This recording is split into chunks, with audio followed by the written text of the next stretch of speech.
work. And that brings me to my first question, Mario.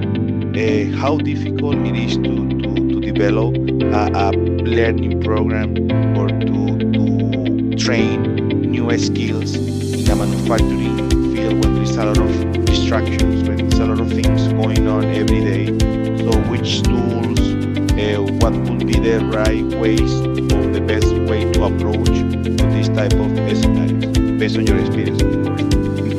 Yes, thank you. Very good question, because it's true that it's not the same learning in a factory or any type of operation than in a university or a classroom or whatever, you name it. So on one hand, one thing that is very important is to design the learning journey as a journey, like a path that each of us needs to go for a future position or for the normal development in that position to get the skills for to adapt for the future.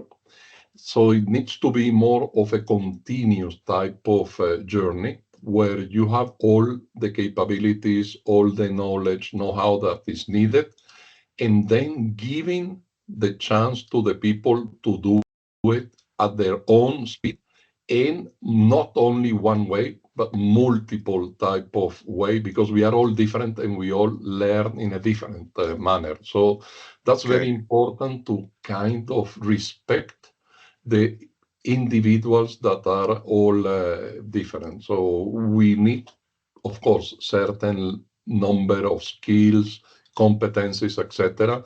But we need to give that possibility to the people, and we have also the duty to design it adapting to the culture, which is different. In some places, the apps or the e-learning, these type of things can work very well. In other places, it doesn't. So it's better to learn with the people and making them also practicing a lot. This is also something that needs to be there. So learning and then apply to keep learning and learning by doing, and then keep going and measuring that type of the levels that the people are getting, to then be able to design or to say, well, the next goal for the next month or year, whatever, is to reach this other level and keep measuring so that the people are also motivated. And it has to be part of the development plan and the incentive also that we have to have. So to create that environment, that culture where the people really want to learn, and that learning is considered part of the job. So more or less, I think those are the key elements. Easier to say than to do, of course, Of but course. in my experience, this is what I would do. Wow, and that's both make me thinking in basically in the same question that I prepared for you about the culture, right? How we engage our people to understand the importances of, for example, I'm giving you this tool. I will need to train you in these main skills, but if at the end I'm not taking the right time to really make them understand what this tool will bring them in the daily operation, it won't worth it. It won't, or maybe they will learn, but they won't take that skill in a long terms. That's why I think so when you mention that key element is basically emphasizing the importance, right, Mario?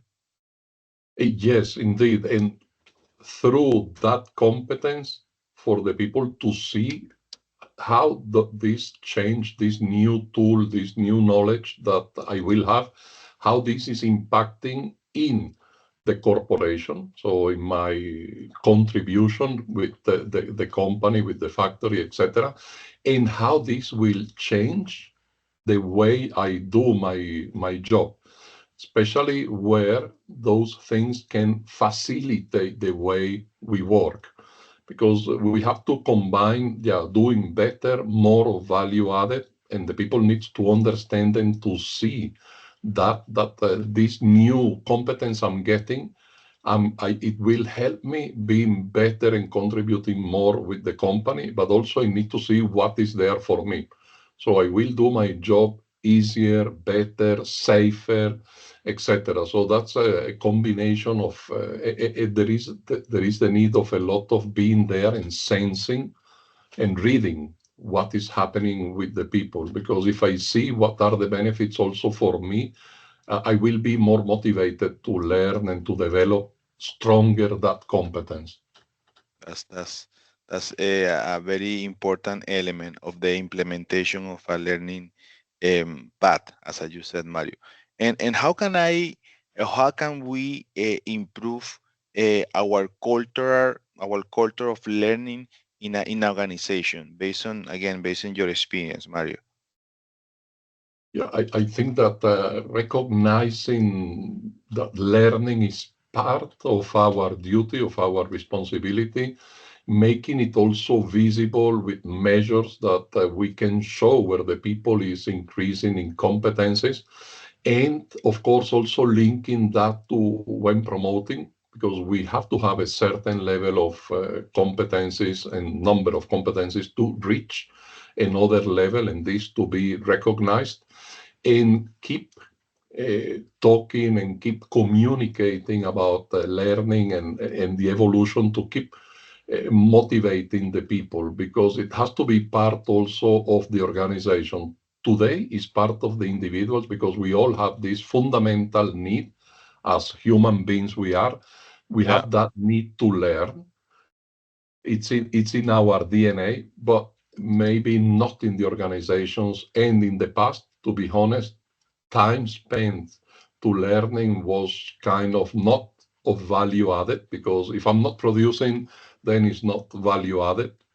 Yeah. They exaggerate, and it has to be there as part of it. So it's part of my responsibility, it's part of my job.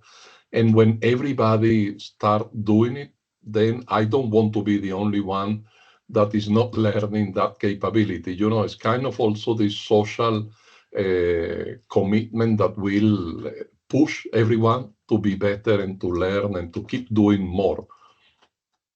So basically, recognition is key as a key element. Make it visible the training or the how the people is getting the competency. The third one is promoting or basically I will put it in this word, make it translate those increasing or how would you say the transformation of those skills in new roles, in new responsibility, new scopes. I think those are the main elements to create a culture of learning in organization. I agree with you, Mario.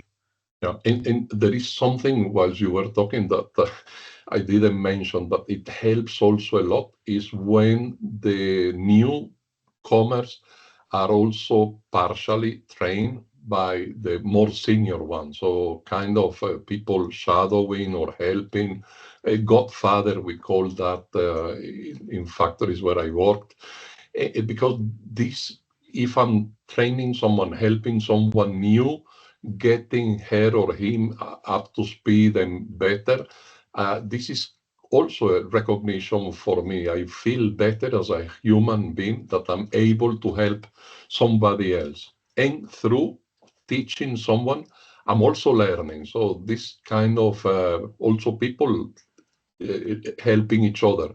So it's not only the responsibility of the company, for all the training programs, but also there is a lot we can learn through others that are more senior than us in that task.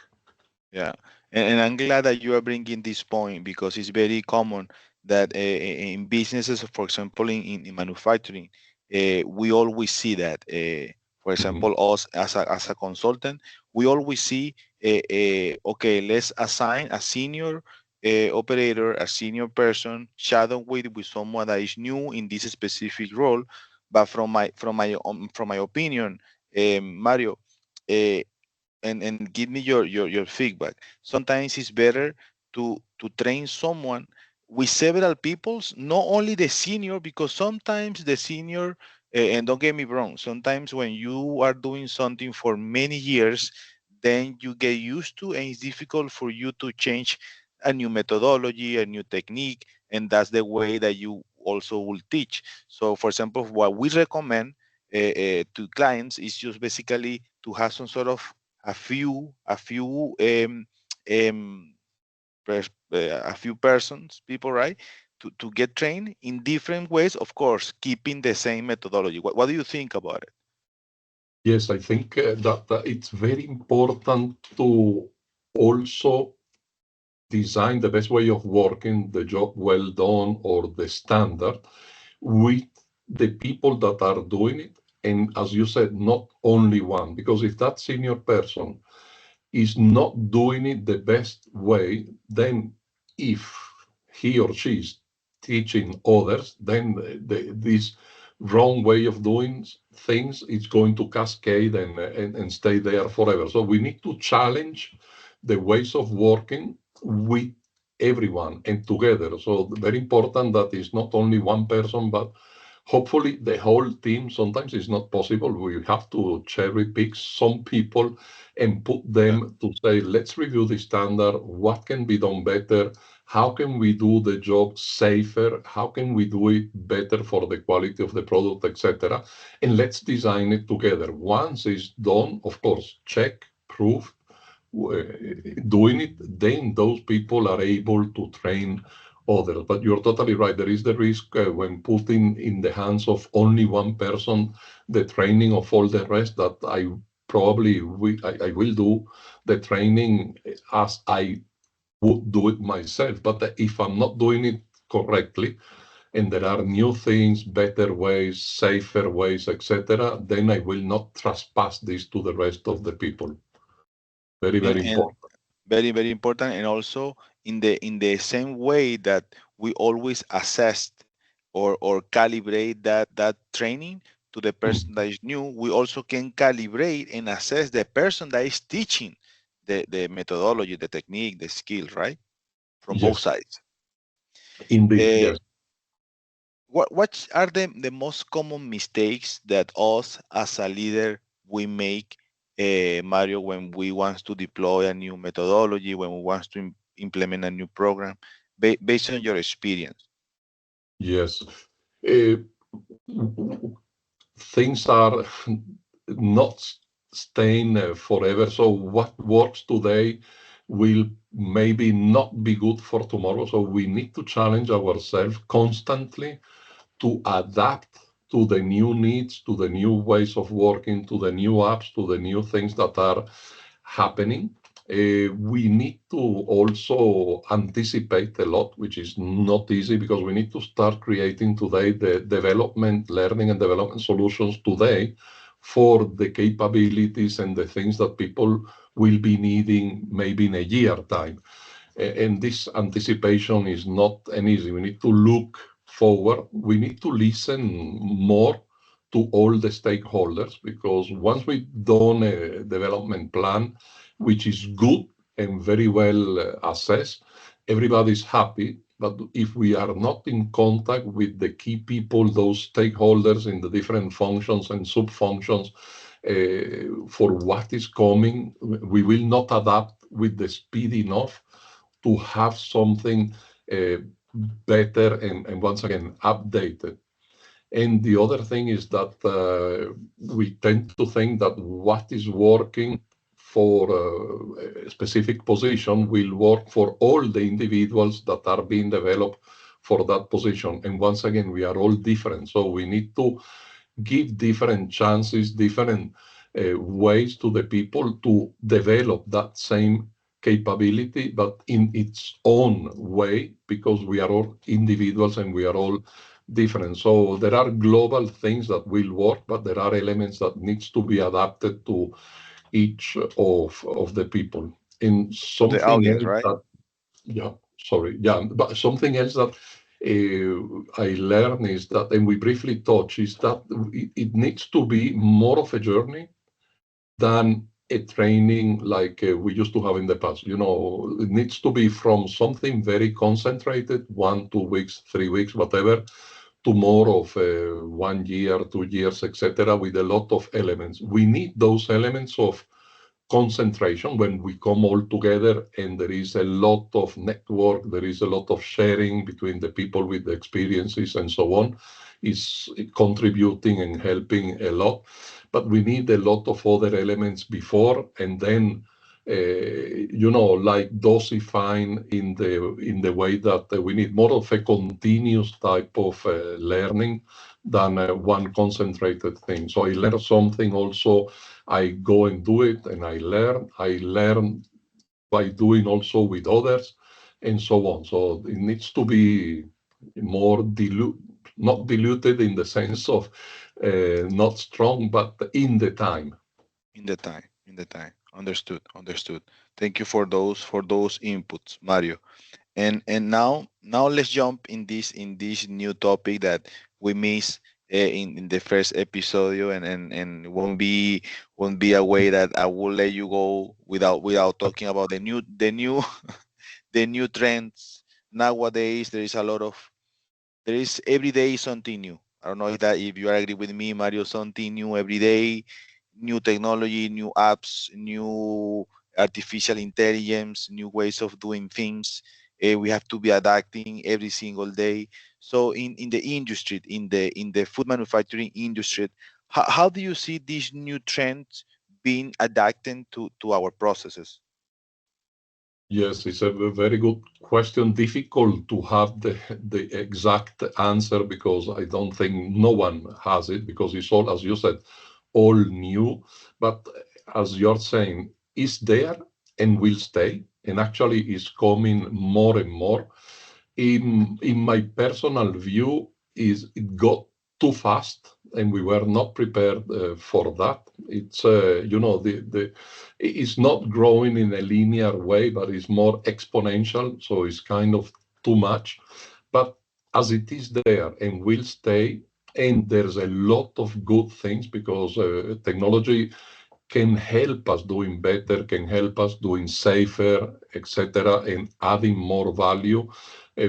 We need to approach it with a step back and having, first of all, a good plan, a plan that it's aligned with our values and what will be the company which we are working for Yeah, in the future, and very importantly in this planning, in this project, because at the end is a project, this digitalization, or call it as you wish, not to forget a very, very important fundamental thing, which is preparing the people that will be the one that will be working with in this transformation with all those elements. And yes, the top management is key, but we need to start thinking in this development plan for everyone at all the different levels for the people to be able to be part of this transformation and to add value in that transformation. So to think that this technology will come and will help the people,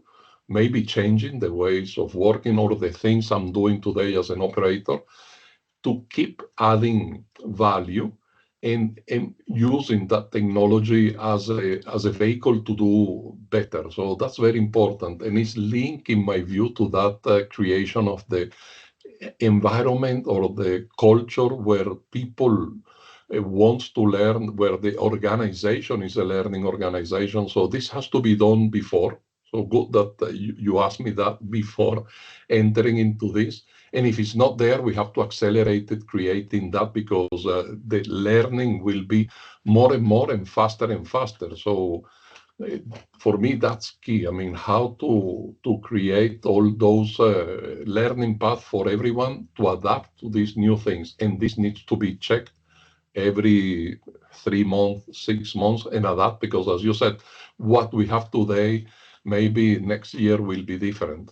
exactly. And that make me think two basic two thoughts. One is that nowadays, Mario, big companies maybe are not the most agile Mhm. nowadays, because the changes every day is something new.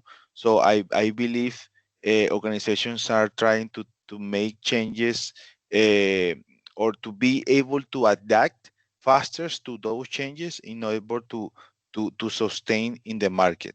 That's one of the thoughts that make me think about your answer. And the second one is that I need to reference a friend of mine. He's a Lean Six Sigma professor in France. His name is Michael Boulet. He was telling me that digital transformation, and I want you to give me your inputs in this opinion, doesn't make sense if is not bringing a value, whatever the organization is working for, right? Digital transformation, I just want to be in the trend. Okay, that is that your purpose to be in a trend of everybody? Okay, but at the end of the day, digital transformation will matter if bringing a value to your customers, you said to your stakeholders, to your people, to your operation, right? So I think so that's the Correct. most important thing. Yes, I can't agree more with him, Miguel. I think that's key, fundamental. I mean, it has to be first, we have to see if it's linkable to the key values of my company, and if we'll add value, will create new consumers, or will give something new to my consumers, etc. So we have always to think on that value added from the perspective of the consumer, because at the end they are the ones buying our product and paying for our product. It's not to be in the trend, not to be in. It's not because it's trendy, but it's because we need it, and we have to keep an eye on in sensing what is the value that this can bring? How can this make my job better, safer? What can this bring to the product I'm having? How can I influence the design of new products, or a new version of the same product, etc., with all this input that the technology can give me, and how can I do it better? I mean, it's like when we think in the cars of today's, we don't think a young person like you would not think on all those things that are given. At my time, it was very different, and even air conditioning was a plus that you can buy with or without. Today, it has to be, it's part of the Yeah. basic. So what you have are all those new things that once again are coming like too many. We need to learn or relearn how to drive a car with all those assistants that are there to make my driving safer and better, but I need to see and understand how it works. Wow, wow. And that I'm not but actually I remember those auctions before when they give you want the car with AC or no with AC. But I'm not IT guy, Mario. I'm not a person that feels so comfortable with technology. I always learning and learning. But for what I see nowadays that again in manufacturing, and again I'm emphasizing on the value. If I'm bringing a new ways of, for example, collecting some data, or we need to track some defective products in a specific line. If I need to, I don't know, interpretation graph in a specific process, again, if I'm not taking the time to explain them to my team, to my operators, to my operation, what is that information that I didn't have in the past and what I'm Mhm. obtaining today? What is the purpose of that? What will be the benefits? Maybe they will learn. Yes, they will learn the first 2 weeks, maybe 3 weeks, and they will remember, and they will be hungry to to propose something else. I don't think so. I don't think so. That's why the principle or the science or the reasons behind is the key of a transformation, in this case digital, right? Yeah. And the people behind, as you're saying. I mean, at the end, all those implementations will be done by the people, and we cannot lose the track of that. I mean, industries should be more and more human, even if the technology evolution is there. So we have to keep an eye on that. And as you were saying, I used to hear a lot that we people, we don't like change, or the changes, and I fully disagree with that. I believe strongly that what we don't like is to be changed. That means you are giving me an order, implement this change. But if I see, as you describe it, Miguel, if I understand why we are doing this change, how this new app or whatever, this new technology will be impacting the company for the better, helping my company to grow, to do better product, etc., doing my job easier, safer, and so on, then I will be part of that change. And then I will not push back. You know, we don't like to be changed, but we like the change if I'm part of the team that is implementing that change. Wow, that's so hilarious what you said. If you make me part of the change, that will completely change the game. A key Yes, changer, a key changer, yes, 100%, 100% agree. And you say something that brought my attention, Mario. Companies needs to be more humans, either yes. either or of the new trends or the new technology. We have to keep the sense of the importances of the people that work in the organization. Yes, correct. I mean, it's kind of a paradoxical thing because you said, well, will be more technology, more automation, more all those things that are not or needing less of the people. So if we forget the human side, then I believe that it's wrong and we will not succeed. So we have to keep humanizing more and more the companies that we work. Yes, my job as an operator or whatever could have been my job will change and I need to adapt to maintain this possibility of keeping adding value for consumers. But I still am a person and we still, the company is founded or is in essence the people that work for that company. So we have to keep that in the center of everything we do. Excellent. Thank you, Mario. And now we are reaching to the I will say not the last, I will say the last, but maybe the third part of the second episode